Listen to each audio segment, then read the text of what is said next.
پیارے دوستو، ربیع الاول اسلامی سال کا تیسرا مہینہ ہے۔ یہ مہینہ فضیلتوں اور سعادتوں کا مجموعہ ہے، کیونکہ وہ ذات پاک جن کو اللہ کریم نے تمام جہانوں کے لیے رحمت بنا کر بھیجا، وہ عظمتوں والے نبی خاتم النبیین صلی اللہ علیہ وآلہ وسلم اسی ماہ مبارک میں دنیا میں تشریف لائے، اور یوں اس مہینے کو سب فضیلتیں اور سعادتیں حضور صلی اللہ علیہ وسلم کی ولادت کے صدقے میں نصیب ہوئیں۔ حضرت سیدنا امام زکریا بن محمد بن محمود قزوینی رحمۃ اللہ علیہ فرماتے ہیں، یہ وہ مبارک مہینہ ہے جس میں اللہ پاک نے اپنے آخری نبی صلی اللہ علیہ وآلہ وسلم کے وجود مسعود یعنی بابرکت ذات کے صدقے دنیا والوں پر بھلائیوں اور سعادتوں کے دروازے کھول دیے ہیں۔ اسی مہینے کی 12 تاریخ کو رسول اللہ صلی اللہ علیہ وسلم کی ولادت ہوئی۔ ربی پاک تجھ پر اہل سنت کیوں نہ قرباں ہوں کہ تیری 12ویں تاریخ کو جانے قمر آیا۔ پیارے دوستو، موسم بہار یعنی سردی اور گرمی کے درمیان کے موسم کو کہتے ہیں۔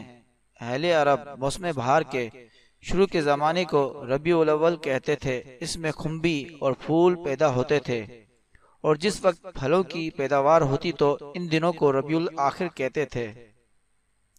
جب مہینوں کے نام رکھے گئے تو سفر کے بعد والے 2 مہینوں کو انہی 2 موسموں کے نام پر ربیع الاول اور ربیع الاخر کا نام دیا گیا۔ ربیع الاول کی عظمتوں کے کیا کہنے، یقیناً حضور انور صلی اللہ علیہ وآلہ وسلم دنیا میں تشریف نہ لاتے تو کوئی عید ہوتی نہ کوئی شب برات، بلکہ کون و مکان کی تمام تر رونق اور شان اس جان جہان محبوب رحمان صلی اللہ علیہ وسلم کے قدموں کی دھول کا صدقہ ہے۔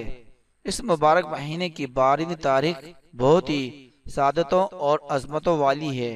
یہ تاریخ عاشقان رسول کے لیے عیدوں کی بھی عید ہے۔ پیارے دوستو، ہم سب کے پیارے نبی صلی اللہ علیہ وآلہ وسلم کی ولادت کا دن پیر شریف ہونے کے ساتھ ساتھ یہ دن اور بھی کئی وجوہات کی وجہ سے اہم ہے۔ چنانچہ صحابی ابن صحابی حضرت سیدنا عبداللہ بن عباس رضی اللہ تعالی عنہ بیان فرماتے ہیں کہ نبی کریم صلی اللہ علیہ وسلم پیر کے دن پیدا ہوئے، اور پیر کے دن ہی آپ صلی اللہ علیہ وسلم نے اعلان نبوت فرمایا۔ مکہ پاک سے ہجرت کرتے ہوئے پیر کے دن روانہ ہوئے، اور مدینہ منورہ میں پیر کے دن ہی داخل ہوئے۔ پیر کے دن انتقال شریف ہوا، اور آپ نے حجر اسود کو پیر کے دن ہی نصب فرمایا۔ ایک روایت کے مطابق غزوہ بدر میں فتح بھی پیر کے دن ملی۔ مشہور محدث حافظ محمد بن عبداللہ المعروف ابن ناصر الدین دمشقی رحمۃ اللہ علیہ لکھتے ہیں، صحیح یہ ہے کہ نبی کریم صلی اللہ علیہ وسلم کی ولادت طلوع فجر صبح صادق کے وقت ہوئی، اور اسی کو محدثین نے صحیح قرار دیا ہے۔ علماء کرام نے اس بات کو واضح الفاظ میں تحریر فرمایا ہے کہ جس رات ہمارے پیارے آقا مکی مدنی مصطفیٰ صلی اللہ علیہ وسلم کی ولادت باسعادت ہوئی، وہ شب قدر سے بھی افضل ہے۔ جیسا کہ حضرت سیدنا شیخ عبدالحق محدث دہلوی رحمۃ اللہ علیہ لکھتے ہیں، بے شک سرور عالم صلی اللہ علیہ وسلم کی ولادت کی رات شب قدر سے بھی افضل ہے۔ حضرت سیدنا علامہ ابو عبداللہ محمد بن احمد مرزوق تلسمانی رحمۃ اللہ علیہ نے شب ولادت مصطفیٰ کے شب قدر سے افضل ہونے پر جنی الجنتین فی شرفی اللیلتین کے نام سے ایک کتاب لکھی ہے، جس میں دونوں راتوں کے فضائل اور شب ولادت کے افضل ہونے پر دلائل بیان فرمائے ہیں۔ پیارے دوستو، نبی پاک صلی اللہ علیہ وسلم کی محبت ایمان کی بنیاد ہے، اور محبت کی ایک علامت یہ ہے کہ محبوب کا کثرت سے ذکر کیا جائے۔ روایت میں ہے، یعنی جو کسی سے محبت کرتا ہے اس کا کثرت سے ذکر کرتا ہے۔ یوں تو سارا سال ہی ہمیں نبی پاک صلی اللہ علیہ وسلم کا ذکر خیر کرنا اور اپنے قول و فعل کے ذریعے آپ صلی اللہ علیہ وسلم سے محبت کا اظہار کرنا چاہیے، لیکن بالخصوص ربیع الاول میں اللہ کریم کی اس عظیم نعمت کے شکرانے کے طور پر ذکر حبیب کی کثرت کرنی چاہیے، اور اس ذکر کے کئی طریقے ہیں۔ مثلا نبی پاک صلی اللہ علیہ وسلم پر درود پاک پڑھنا، نعت شریف پڑھنا، آپ صلی اللہ علیہ وسلم کی شان و عظمت بیان کرنا، آپ صلی اللہ علیہ وسلم کی شان و عظمت بیان کرنا، محلے داروں، راہ چلنے والوں وغیرہ اور حقوق عامہ کا خیال رکھتے ہوئے شریعت کے مطابق محفل میلاد کرنا اور اس میں شریک ہونا وغیرہ ذکر رسول ہیں۔ لہذا ربیع الاول میں یہ تمام چیزیں ہمارے معمولات میں شامل ہونی چاہیے۔ پیارے دوستو، ربیع الاول میں اللہ کریم کا قرب پانے اور اس کی رضا حاصل کرنے کا ایک بہترین ذریعہ نوافل بھی ہیں۔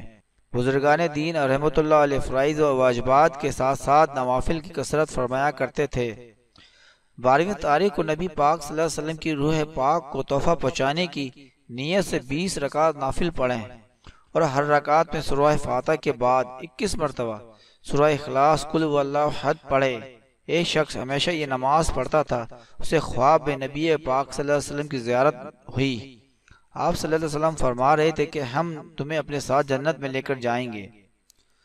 12 ربیع الاول کے دن روزہ رکھیے کہ حضور صلی اللہ علیہ وسلم کی ولادت کے دن روزہ رکھنا اللہ پاک کی نعمت کا شکر ہے اور اس میں بہت زیادہ اجر و ثواب بھی ہے۔ خود نبی کریم صلی اللہ علیہ وسلم پیر شریف کو روزہ رکھ کر اپنا یوم ولادت مناتے تھے، جیسا کہ حضرت سیدنا ابو قتادہ رضی اللہ تعالیٰ عنہ فرماتے ہیں، بارگاہ رسالت میں پیر کے روزے کے بارے میں پوچھا گیا تو ارشاد فرمایا، اسی دن میری ولادت ہوئی اور اسی روز مجھ پر وحی نازل ہوئی۔ بلا شبہ رحمت عالم صلی اللہ علیہ وسلم کی تشریف آوری کی نعمت سے دنیا اور آخرت کے فوائد و منافع پورے ہو گئے اور اسی نعمت کے توفیق اللہ پاک کا دین مکمل ہوا، جسے اس نے اپنے بندوں کے لیے پسند فرمایا، اور اس دین کو قبول کرنا دنیا اور آخرت میں لوگوں کی سعادت مندی کا سبب ہے، اور ایسے دن کا روزہ رکھنا بہت اچھا ہے جس میں اللہ پاک کے بندوں پر اس کی نعمتیں نازل ہوتی ہیں۔ اللہ پاک کی عظیم نعمت کا شکر ادا کرنے کے لیے اس ماہ مبارک میں زیادہ سے زیادہ نفلی عبادت کیجیے، جو خیر غیبی میں ہے کہ 12 ربیع الاول کے دن روزہ رکھنے والے کو 1000 سال کی عبادت کا ثواب ملتا ہے۔ نیز 5، 16 اور 26 ربیع الاول کو روزہ رکھنے کا بھی بہت ثواب ہے۔ ربیع الاول شریف میں درود شریف کثرت سے پڑھیے۔ پہلی تاریخ سے 12 تاریخ تک روزانہ 1000 مرتبہ یہ درود پاک پڑھنا افضل ہے۔ اللہم صلی علی سیدنا محمد النبی الامی وعلی آلہ وبارک وسلم۔ جو شخص یہ درود شریف پڑھ کر باوضو سوئے انشاءاللہ زیارت رسول صلی اللہ علیہ وسلم نصیب ہوگی۔ جو کوئی اس مہینے کی تمام تاریخوں میں عشاء کی نماز کے بعد یہ درود پاک اللہم صلی علی محمد وعلی آل محمد کما صلیت علی ابراہیم وعلی آل ابراہیم انکا حمید مجید 1125 مرتبہ پڑھے تو انشاءاللہ خواب میں ضرور نبی کریم صلی اللہ علیہ وسلم کی زیارت کرے گا۔ نبی کی دید ہماری ہے عید، یا اللہ عطا ہو خواب میں دیدار مصطفیٰ یا رب۔ اگر کوئی اس مبارک مہینے میں یہ درود شریف الصلاۃ والسلام علیک یا رسول اللہ 1.25 لاکھ مرتبہ پڑھے تو حضور صلی اللہ علیہ وسلم کی زیارت سے نواز دیا جائے گا۔ کبھی تو مجھے خواب میں میرے مولا ہو دیدار مائے عرب یا لائی۔